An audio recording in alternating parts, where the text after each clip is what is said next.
इतना ही नहीं,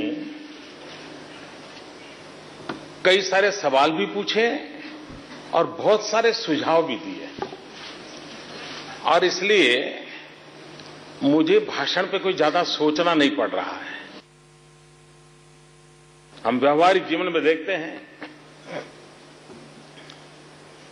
कि कोई महिला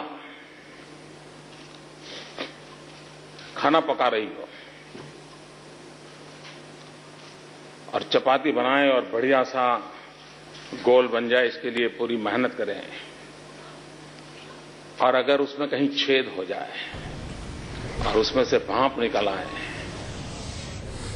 चलिए, अब मैं हिलाल नकवी साहब का रुख करूंगा। हिलाल नकवी साहब, अभी 2 दिन पहले जब मोदी बोले थे तब उन्होंने साफ तौर पर कहा था कि भाई बीजेपी की पार्टी बनी नहीं थी बल्कि उसका अवतार हुआ था विघटनकारी ताकतों से लड़ने के लिए। आज मोदी ने कहा कि वो भाषण नहीं दे रहे हैं, वो प्रवचन दे रहे हैं। कैसा लगा उनका प्रवचन आपको? देखिए, हमको उम्मीद भी यही थी कि वो वहां पर आकर के प्रवचन देंगे, क्योंकि मोदी जी के पास जहां तक कि महिलाओं का संदर्भ लिया जाए तो उनके बारे में ना तो उन्होंने कुछ किया है गुजरात में और ना ही उनके पास उसके लिए कोई रोड मैप है। जो भी उन्होंने एग्जाम्पल्स दिए हैं, लिज्जत पापड़ या अमूल का दिया है, वो पहले से था, काफी पहले से था, वो कांग्रेस के समय से चला आ रहा था। उन्होंने वो 2 उदाहरण दिए। उसके अलावा एक उदाहरण जो उन्होंने और दिया वो सी वीट कल्टीवेशन का। 10 साल में उन्होंने एक पायलट प्रोजेक्ट चलाया है महिलाओं के लिए, वो है सी वीट कल्टीवेशन का। इसके अलावा इन्होंने और कोई भी काम नहीं किया है। हाँ, इनके भाषण की अगर विशेषता कही जाए तो एक चीज बड़ी विशेष दिखाई दी कि मोदी जी की जो संवेदना जन्म और मृत्यु को लेकर के थी, वो सुनकर के बहुत अच्छा लगा कि इनके अंदर संवेदनशीलता थोड़ी सी आई है।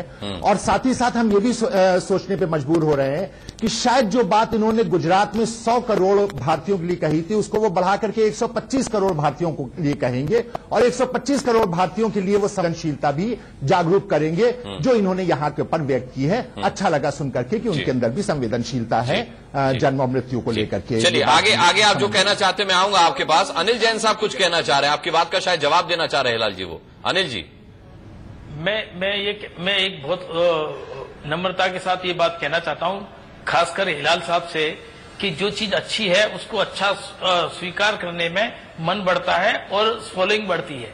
नरेंद्र मोदी ने जो कुछ अच्छा किया है उसको नकारने की बजाय उसको स्वीकार करें कि महिलाओं के विषय में चाहे नाम लिखवाने से लेकर महिलाओं को आगे रखने तक इतने प्रकार के कार्यक्रम, पूरे 1.5 घंटे की स्पीच महिला के बारे में हुई है और अभी वो खत्म नहीं हुई है। उसके बावजूद भी इन्हें कोई कार्यक्रम नरेंद्र मोदी ने शुरू किया है ऐसा लगा ही नहीं है।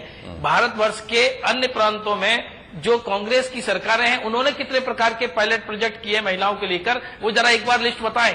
केंद्र सरकार ने कितना प्रायोजन किया, कितने प्रस्तावित प्रोग्राम किए हैं, वो लिस्ट बताएं। नरेंद्र मोदी ने महिलाओं के क्षेत्र में इतने बड़े काम किए। जो अभी एक वानगी थी, अभी उन्होंने अपनी महिलाओं के बारे में जो योजनाएं चलाई हुई है, चाहे लाडली लक्ष्मी योजना हो, चाहे, चलिए ठीक है, मोदी साहब बता चुके। हिलाल साहब कुछ कह रहे हैं, क्या करना चाह रहे हैं?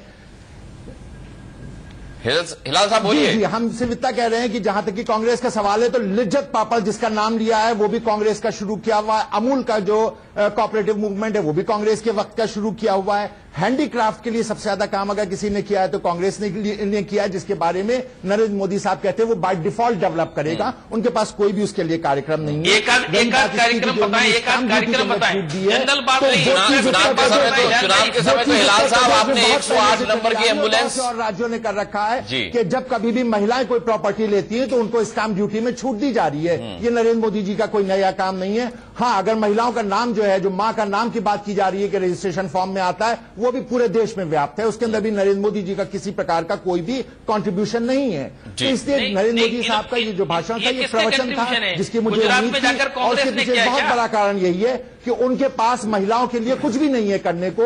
महिला आरक्षण बिल को उन्होंने जिस तरह से गोलमोल करके, जिस तरह से उन्होंने उसका जवाब दिया है, यह भी बहुत स्पष्ट रूप से महिलाओं ने देखा होगा, समझा होगा कि महिला आरक्षण बिल के बारे में तो ताली बजी थी उनके जवाब पर पास करने के बाद।